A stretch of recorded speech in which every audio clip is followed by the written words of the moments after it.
This video is brought to you by patreon.com/worsttake. Get access to exclusive live streams and Discord servers, on-screen shoutouts, and early access to some videos when you join now. Help make sure that we can continue to make content like this by supporting the Patreon. Links are in the description down below.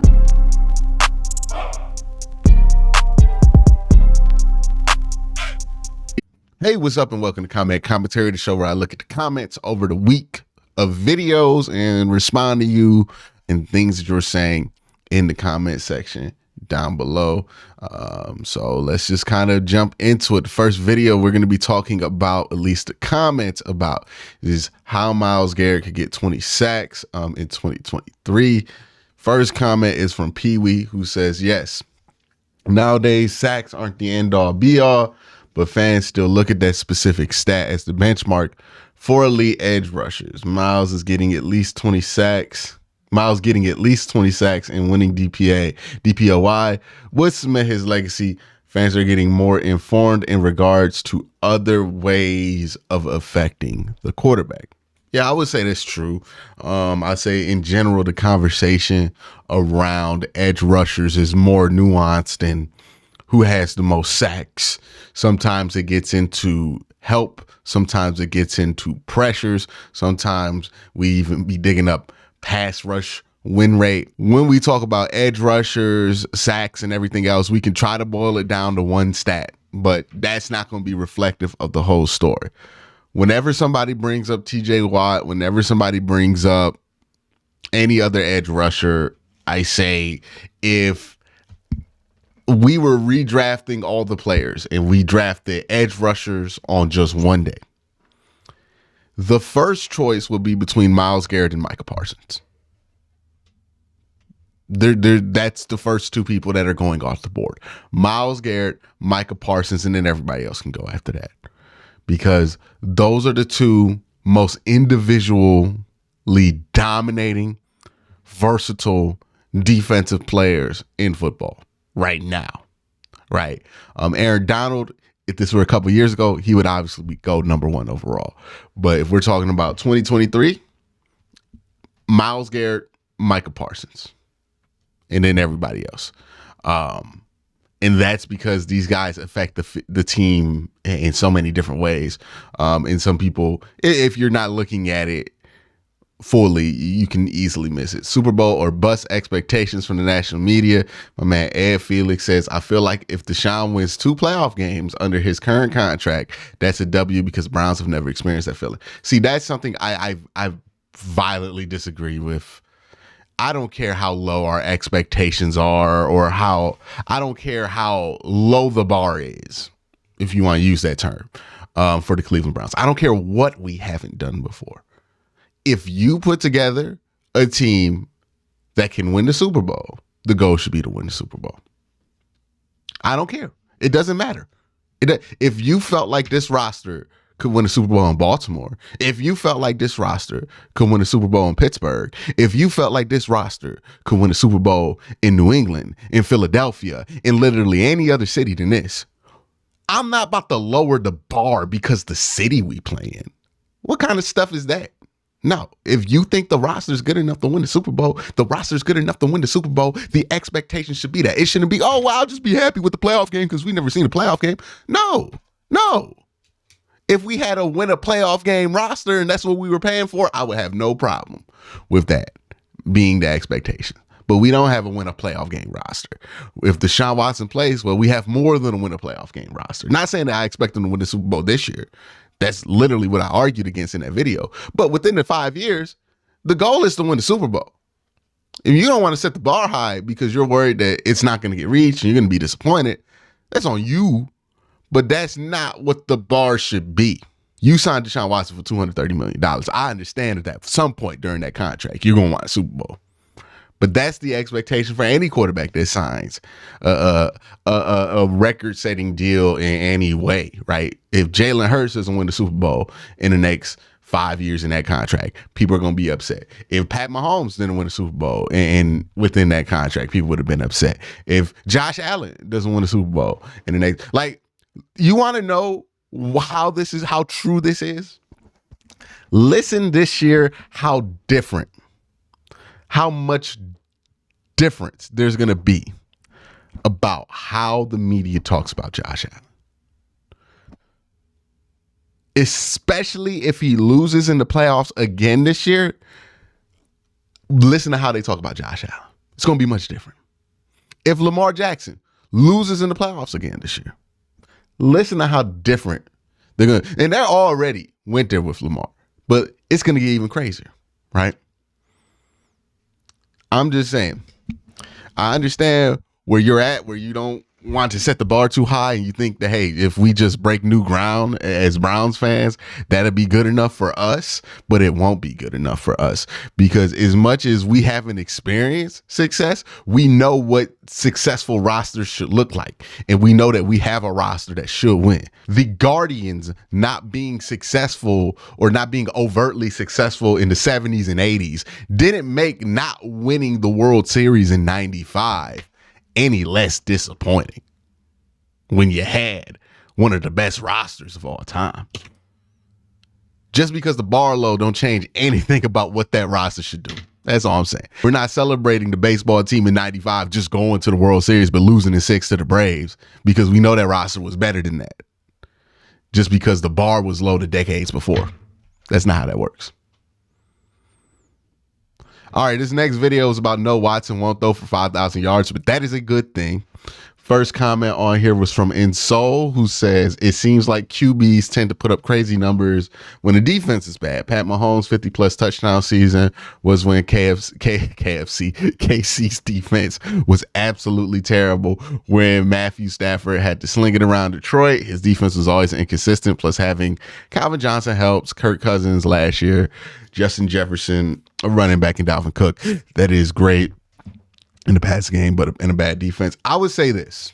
It's not one thing, right? It's not one thing, but if you look at 5,000-yard passing seasons, in most cases, outside of Patrick Mahomes, and there's reasons I exclude Pat, because Pat's literally doing stuff we've never seen anybody do at a level that's unreasonable for you to expect anybody else to do, even Deshaun Watson, right? But if you look at it outside of Pat Mahomes, my point isn't that there's one thing that's leading to that's bad, is that there's usually a couple of things that aren't going right around Deshaun Watson or around the quarterback for that quarterback to get 5,000 yards being reasonable, well, being possible, right? Like, it's usually a fix to a problem why you get that. And I wouldn't include like the passing touchdown numbers. That's fine. Like, if Deshaun Watson has 50-plus passing touchdowns, it's not reflective of anything other than like him having a great year. Passing touchdowns are not the same thing as passing yards. I think passing yards are a stat that can easily be inflated. Or easily be inflated because of other circumstances that aren't necessarily reflective of a quarterback's level of play. Passing touchdowns, no. If we were doing this about passing touchdowns, no. If Deshaun Watson could throw as many touchdowns as he wants, that'd be a good thing. But if we're talking about passing yards, I don't think that's great. I don't think that's uncritically a great thing. I think there's usually something you want to evaluate. Like, oh, is Nick Chubb not being able to run the ball well? What went down? Why did we have to throw so much that he had 5,000 passing yards? It's not like a horrible thing, right? You're not going to be a terrible team because your quarterback throws for 5,000 yards.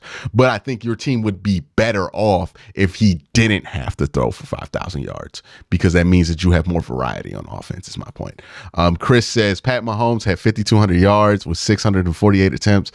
MVP, a Super Bowl MVP last season. We just can't ignore the numbers. The Chiefs went 14-3 with the number 1 seed in the AFC. I think, yeah, but see, Chris,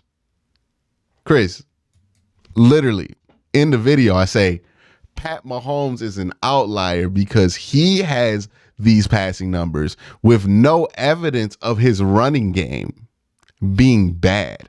Every other quarterback that got 5,000 passing yards showed significant evidence of not having good running games, just having abysmal running games or bad defenses or anything else like that.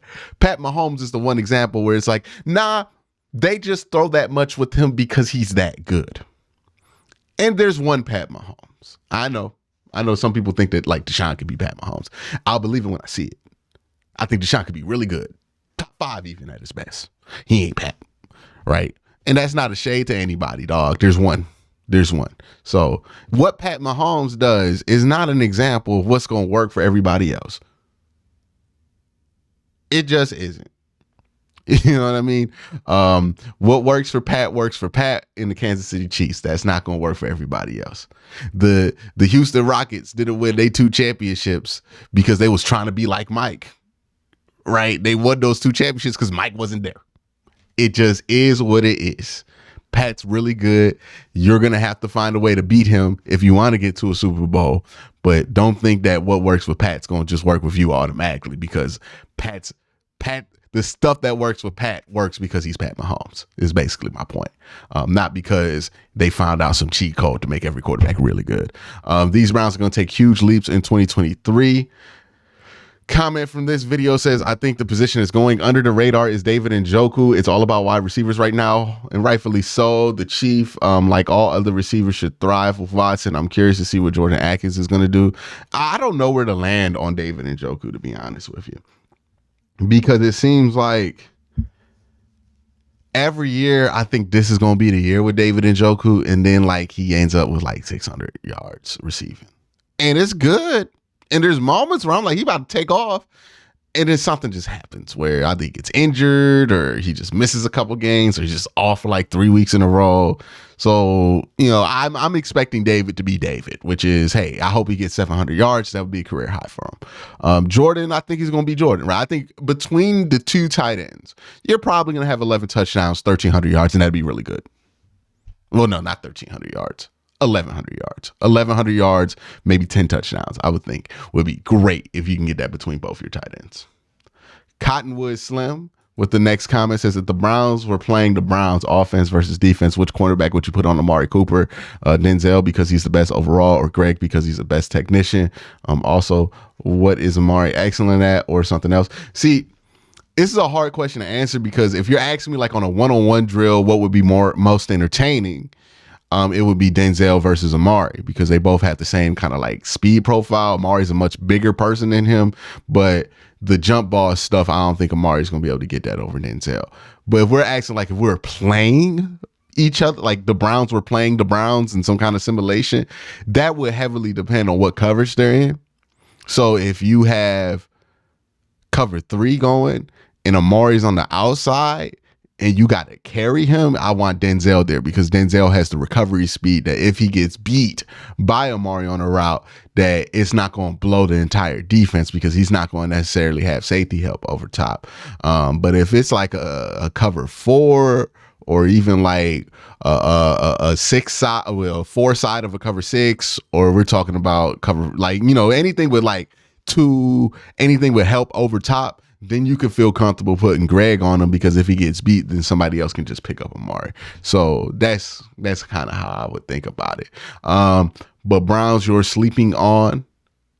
We got this comment from Vance Dre. Kareem Hunt over the hill. Quincy, can you be serious? What's not serious about that? Kareem Hunt's not on the NFL team right now. Like, it's not my opinion that thinks he's over the hill. It's the league. Because if the league felt like he weren't over the hill, they would be jumping over themselves to sign a former rushing champion, a former Pro Bowl running back, if they felt like he wasn't over the hill. But the league ain't signed him yet. Not saying he won't get signed. He probably will. But if he's not over the hill, or not considered to be over the hill, he might have a great year this year. But if he's not considered to be over the hill, then why has nobody even like really tried to sign him? Because the rest of the league thinks he's over the hill. Whether it's true or not, that's how he's considered. Browns will go 11-6. Is that reasonable? This is from the Q&A video. Comment from that video I'm picking out here is from D. Julio, who says, the entire Stefanski play calling segment and having the confidence leader take on the spot and take it on the chin. If it doesn't go well, spot on, sir. Yeah, it's play calling is a more collaborative effort than I think people give it credit for.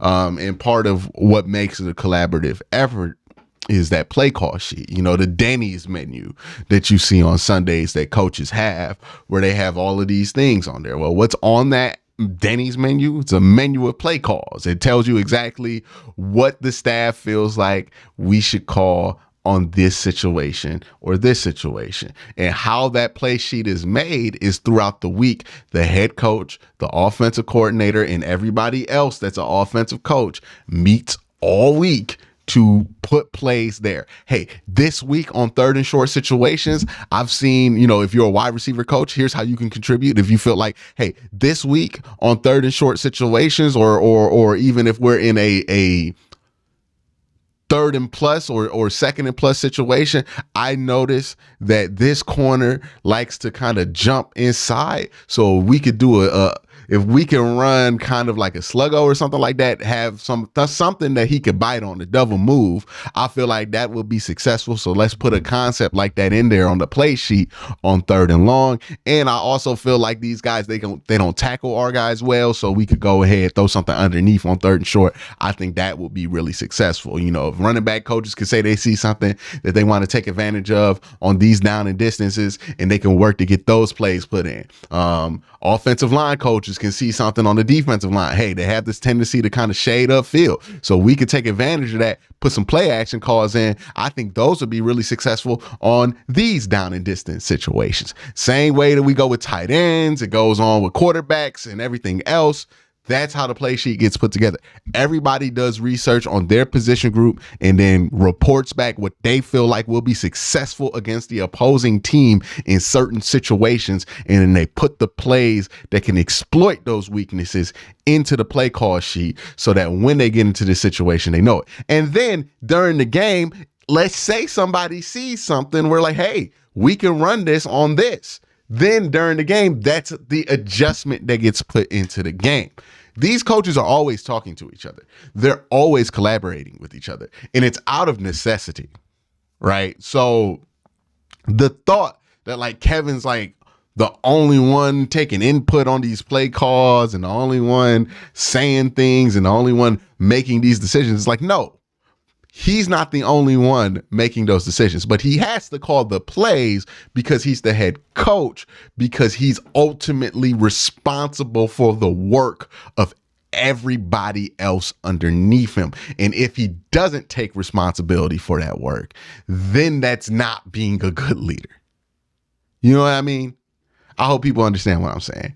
But that's just my thoughts on that whole thing, on why I think he's not so willing and why in general head coaches aren't so willing to just give up play calling, because it's not a matter of ego. It's not a matter of, I think I'm calling the right plays. The plays on the sheet are a pretty routine way of going about it, right? Like it's not, it doesn't require somebody especially brilliant to call the plays. The issue is that this is a representation of a body of work of the whole staff that I am directly responsible for. So if a mistake's going to be made, I have to be the one that makes that mistake, because ultimately I'm accountable for those mistakes. If somebody puts something in the play sheet and it doesn't work out on the down the distance like we thought it would, I can't sit here and tell you that Bob Callahan put that on the play sheet, so blame him. No, I'm the head coach. I got to say it's me. It's my fault. How do I do that? By being the one who calls that play. Even if it going down isn't 100% my fault. That's what accountability is. That's what responsibility is. And that's what the play calling stuff is. So, just a little bit more of an elaboration on that. But y'all have a great day. Have a good night.